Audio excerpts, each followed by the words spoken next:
او د ډیره خوف څخه ریږدي یخی کیږي او وایي زملونی زملونی، یعنی پټ میکی پټ میکی، لکه د چا چې یخ کیږي ریږدي. خدیجه رضی الله عنها هم په یو کالی پټ کی تر څو چې بیره ځنی ولاړه او آرام شو.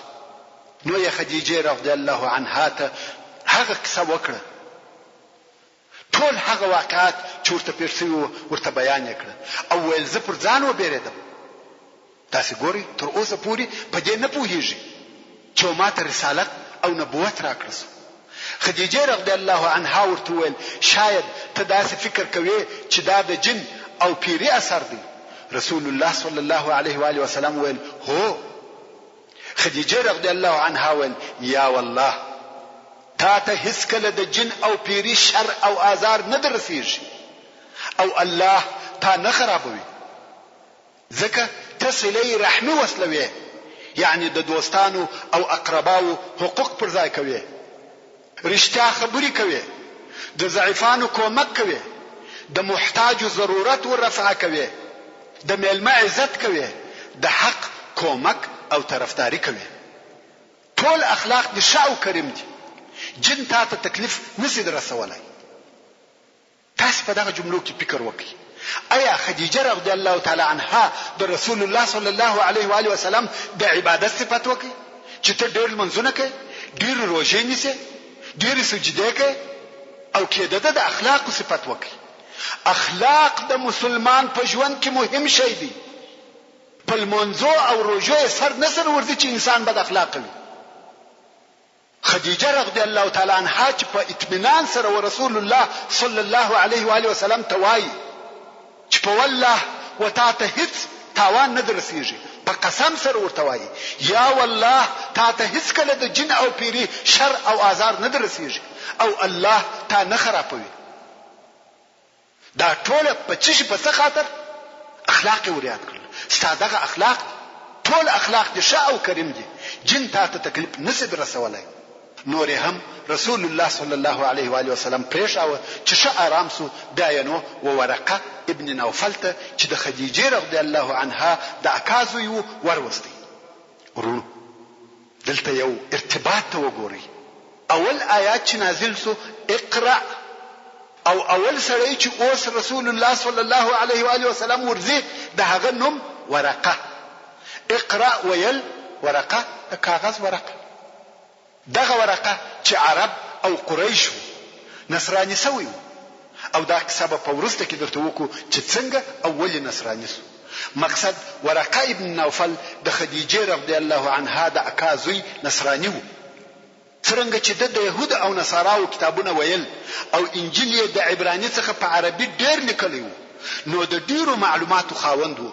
په عمر ډېر او په سترګو رنسوي وو. تقریبا ویل کېږي چې د 98 کالو. انبیاء علیهم السلام د ژوند معلومات ورته و او دا هم ورته معلومه و چې د راتلونکي نبی وخت او زمانه رانږدې شوې. کوم وخت چې دوی ورقه ورغله نو خدیجه رضی الله عنها ورته ویل یا ابن عم اې د اکازو د وراره څخه د حال واوره. ورقه ویل ای وراره چې شي دلدلې دي او اورېدلې دي. رسول الله صلی الله علیه و آله وسلم هغه خپل حال ورته بیانوي او ورقه په ډیر تعجب غوږ ورته نیولې دي او اوري او هغه ټول علامې چې د کتابو څخه ورقه ته ور معلومي وي هغه ټول په محمد صلی الله علیه و آله وسلم کې موجود وي. نو یې په اخر کې په لوړ आवाज وویل الله اکبر، والله ناموس اکبر درته راغلی دی، هغه چې الله عزوجل و موسی ته راستولی وو. ورونو د ناموس اکبر څخه مقصد جبريل عليه السلام دی او د ناموس معنا یعنی د سر او پټ راز ساتونکی. مگر هو هغه د خیر راز او د جاسوس معنا د شر د راز ساتونکی چې د شر خبري ساتي. نو د جبريل عليه السلام یو نوم ناموس اکبر دی او بل نوم یې روح یا روح القدس دی. لکه څنګه چې الله جل جلاله په قران کریم کې فرمایي فارسلنا الیها روحنا، یعنی و مریم علیه السلام ته موږ زموږ روح ورواستاوه. د روحنا څخه مقصد جبريل علیه السلام دی. او بیا هم الله جل جلاله فرمایي تنزل الملائکه والروح فيها، یعنی په ليله القدر کې ملائکه او جبريل عليه السلام راټته کیږي. دلته هم د روح څخه مقصد جبريل عليه السلام دی. نو ورقه ابن نوفل ویل والله ناموس اکبر درته راغلی دی، هغه چې موسی ته راغلی وو او عیسی عليه السلام یې نکي یاد. دا ولی ځکه د ورقه دا عقیده نه و چې عیسی عليه السلام نبی دی. ورون نصارا پر درې قسمه دي. یو ډله وايي عیسی عليه السلام په خپل رب او اله دی، العیاذ بالله. او د نصاراو بل ډله بیا وايي چې مرتبه او درجه درې دي، یو د الله درجه ده او یو د نبی، او دغه دوه درجو په مابین کې یو بل درجه سته چې تر الله کښته او تر نبی لوړه. او عیسی علیه السلام په دغه درجه کې دی چې د ورقه ابن نوفل عقیده هم داسې و چې دا عقیده نه پوره شرک دی او نه پوره توحید دی.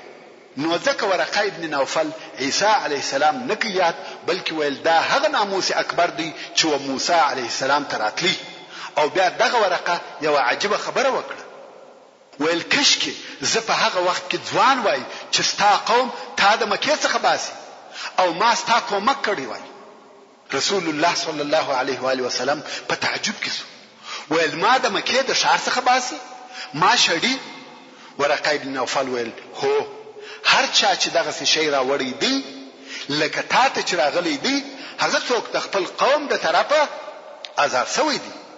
او دا عمل همیشه د نبیانو سره کېدی، او ته هم نبی او رسول یې آزارېږي.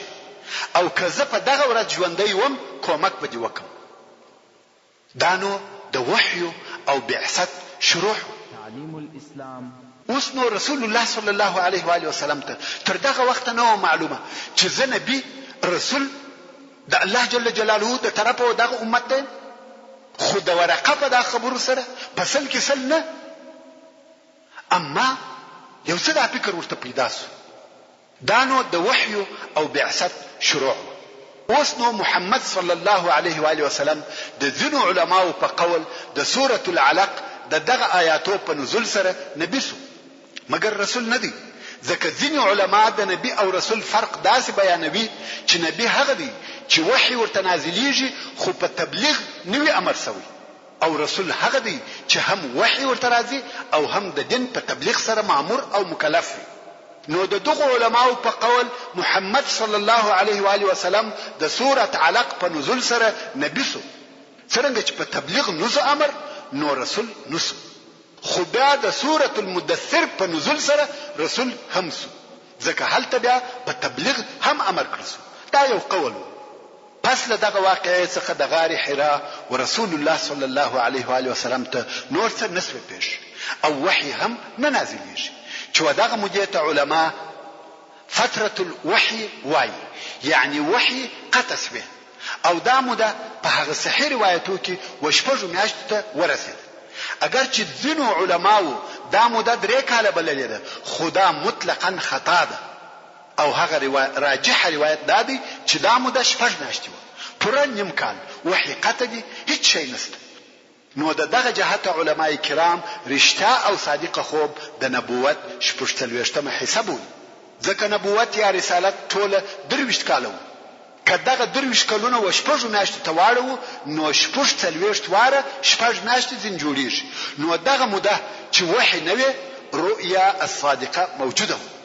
نو ځکه رؤیا صادقه د نبوت 46مه حصہ. خیر په دغه 6 میاشتو کې ورقه ابن نوفل هم وفات او رسول الله صلی الله علیه و آله وسلم فرمایي ورقه ابن نوفل می په جنت کې ولیدي، ځکه د هغه اراده د اسلام و، په خپل نیت و جنت ته داخل سو. او د ورقه د ژوند په وخت کې رسول الله صلی الله علیه و آله وسلم هم و اسلام ته څوک نه دی دعوت کړي او د هیڅ چا څخه د ایمان راوړلو طلب او غوښتنه نه وکړي. نو ورقه ابن نوفل په هغه خپل نیت چې ویل کش کې زه ځوان وای او ستا کومک مې کړی وای و جنت ته داخل سو. دا هم الهي رحمت او احسان دی چې د ورقه پر نیت معامله ورسره وکړه، که څه هم دی تر رسالت د مخه وپاسو خو جنت ته داخل سو. اوس نو په دغه 6 میاشتو کې چې وحی قطع دی که څه هم رسول الله صلی الله علیه و آله وسلم په اول ورځو کې ډېرېدی او په بیره کې خو څه موده وروسته یې زړه غوښتی چې بیا جبرئیل علیه السلام ورته راسي او وحی ورته راوړي. شوق او علاقه پیدا شوه تر داسې اندازې چې دشت او صحرا ته به ووتی، غرو ته به ولاړی او هلته به په انتظار وو چې شاید جبرئیل علیه السلام ورته راسي. ورونو د وحی د قطع کېدو څخه مقصد هم دا و چې د رسول الله صلی الله علیه و آله وسلم شوق او علاقه د جبرئیل علیه السلام و ملاقات او د وحی و نزول ته پیدا سي، چې واقعا هم داسې سوه. د دې په عوض چې د مخه به بیرېدی اوس دشت او غرو ته وځي او د دې انتظار کوي چې د جبرئیل علیه السلام سره ملاقات شي. دا ورځي د رسول الله صلی الله علیه و آله وسلم د پاره ډیر درنې او د خواشینۍ ډکې ورځې وي چې ای ازما څخه خو به داسې یو کار نه وي پیښ شوی چې زما رب راڅخه ناراضه شوی وي. حتی ځینې وختونه به دا اراده وکړه چې د غره څخه ځان راوغورځوي. څو یو ورځ یې ناببره د اسمان د طرفه غږ واورېدی چې ویل یا محمد. رسول الله صلی الله علیه و آله وسلم فرمایي سر مې راپورته کړي چې یو عجب منظر دی، انسان ته هیڅ کله داسې حالت نه پیښیږي. ومې لیده چې جبرئیل علیه السلام په هوا کې پر یو عرش ناست دی او 600 وزرونه دي چې د مشرق او مغرب مابین یې ټوله ډک کړي وو، ټوله اسمان یې نیولی وو. وایي د اسمان هر طرف ته چې به مې کتل دغه جبرئیل مې لیدی او دغه غږ کوي یا محمد انت رسول الله وانا جبريل. يعني يا محمد ترسول الله او زه جبريل يم. او رسول الله صلى الله عليه واله وسلم د ډیر بیر څخه پر خپل ځای ولاړ دی او د وهم څخه حرکت نشي کولای. دغه منظر او مشهد بیان الله جل جلاله په قران مجید کې کړی دی او فرمایي والنجم اذا هوى ما ضل صاحبكم وما غوى وما ينطق عن الهوى إن هو إلا وحي يوحى علمه شديد القوى. يعني قسم دی پستور سره چې غروب یا طلوع وکي چې نه دی گمراه سوی ملګری ستاسي چې مقصد رسول الله صلی الله علیه و آله وسلم دی. يعني رسول الله صلی الله علیه و آله وسلم نه د غلط فهمي په سبب د صحیح لارې څخه اوښتي دي او نه په خپل قصد او اختیار سره د لارې څخه اوښتي دي، بلکې لکه د اسمان ستوري چې په خطلو او ویدلو کې پر یو معینه او مقرره سوی لار ځي، همدارنګه رسول الله صلی الله علیه و آله وسلم د الله عز وجل د طرفه پر معینه سوی لار برابر ځي او دا امکان نه لري چې مخالفت ځنی وکړي او نه محمد صلی الله علیه و آله وسلم د خپل غوښتنې او خواهش مطابق خبرې کوي او نه دی دغه قرآن مگر وحی چې ودته لېږل شوی دی. شوونی دی دته شدید القوا د ډیرو شدید قوتو خاوند چې جبرئیل علیه السلام دی. ورونو جبرئیل علیه السلام د ملائکو رئیس او قائد دی او انبیاء علیهم السلام ته د رسالت او وحی پر رسولو تر نور ملائکو ورسوي او اختیار سوی دی. د ملائکو څخه بل څوک نشته چې رسولانو ته دی وحی راوړي بل جبرئیل علیه السلام څخه. او جبرئیل علیه السلام شدید القوا دی. د قوت څخه یو دادی چې پوره او کامل شار یې د وزر په یو طرف چپه واړاوه. دغه لوی شار لوړه حصه کښته کړه او کښته حصه لوړه کړه. دا د جبرئیل علیه السلام قوت دی. ذو مره فاستوى وهو بالافق الاعلى ثم دنا فتدلى فكان قاب قوسين او ادنى فاوحى الى عبده ما اوحى ما كذب الفؤاد ما راى. الله جل جلاله فرمایي چې دا واقعي لیدل دي، خیال او تصور نه دي، بلکې حقیقتا یې جبرئیل علیه السلام ولیدي. ورونو رسول الله صلی الله علیه و آله وسلم د رسالت په ټوله موده کې جبرئیل علیه السلام پر خپل واقعي شکل فقط 2 واره لیدلی دي.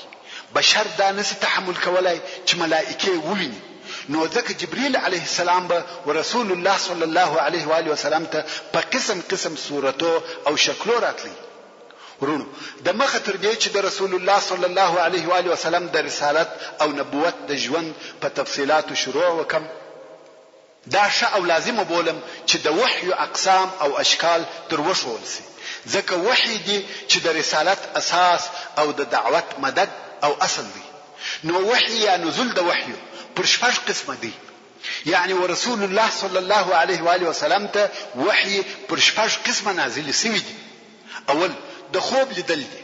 علماء کرام وايي چې د انبیاء علیهم السلام خوب وحي دي، ځکه ابراهیم علیه السلام وخپل زوی ته وویل یا بني انی ارى فی المنام انی اذبحک، یعنی ایز ما زویه زفر لپسې په خوب کې وینم چې تا حلالوم. نو دغه خوب وحي وي. دوهم دا چې جبريل عليه السلام به د رسول الله صلی الله علیه و آله وسلم په زړه کې هغه شی ورواچاوه، بیل دې څخه چې رسول الله صلی الله علیه و آله وسلم ملک وویني، لکه څنګه چې رسول الله صلی الله علیه و آله وسلم فرمایي ان روح القدس نفث في روعي أنه لن تموت نفس حتى تستكمل رزقها وأجلها فاتقوا الله وأجملوا في الطلب ولا يحملنكم استبطاء الرزق على أن تطلبوه بمعصية الله فإنما عند الله لا ينال إلا بطاعته. يعني روح القدس چې جبريل عليه السلام دی زما په زړه کې راواچول چې اصلا موږ ودغه الهام وایو. رسول الله صلی الله علیه و آله وسلم فرمایي الهام راته وسو چې هیڅ نفس تر هغه پورې نمرې چې رزق او اجل یې پوره نشي، نو د الله جل جلاله څخه وبېریږي او د رزق په طلبولو کې سملار اختیار کړي، او د رزق طلب باید تاسو ودې ته مجبور نه کړي چې د الله جل جلاله په معصیت او گناه یې طلب کړي، ځکه هغه شی چې د الله جل جلاله سره دی بل اطاعت د الله په بل شي نه حاصلېږي. حدیث خود دې حدیث شریف په بیانولو سره زموږ مقصد الهام وو چې دا هم د وحي یو قسم دی، او د وحي دریم قسم دا دی چې رسول الله صلی الله علیه و آله وسلم ته جبريل علیه السلام د وسړي په شکل سره راغلی، او په دغه قسم وحي کې به اصحاب کرامو هم دغه سړی لیدي، او دا د دوه نفرو د تفاهم او پوهېدلو د پاره د وحي هغه آسان ترين شکل دی، ځکه دلته د دواړو طرفو په مابین کې تجانس او یو شیوالی موجود وي. او ډیر ځله جبريل عليه السلام ورسول الله صلی الله علیه و آله وسلم ته د دحیه الکلب په شکل راغلی دي، او د وحي څلورم قسم داو چې د زنګ یا زنګولې د شرنګهاري په شکل سره بو، چې دغه قسم وحي بیا د رسول الله صلی الله علیه و آله وسلم د پاره هغه سخت او مشکل قسم د وحي وو، حتی چې په ډیر شدید یخ کې به پر رسول الله صلی الله علیه و آله وسلم خولې را بهیدلې، او کبه پر کوم حیوان سپورو د هغه زنګونونه به پر مځکه کڅو. یو وخت رسول الله صلی الله علیه و آله وسلم ته دغه قسم وحی نازلې دی، او د رسول الله صلی الله علیه و آله وسلم زنګون د زید ابن ثابت رضی الله تعالی عنہ پر زنګانه پروت وو.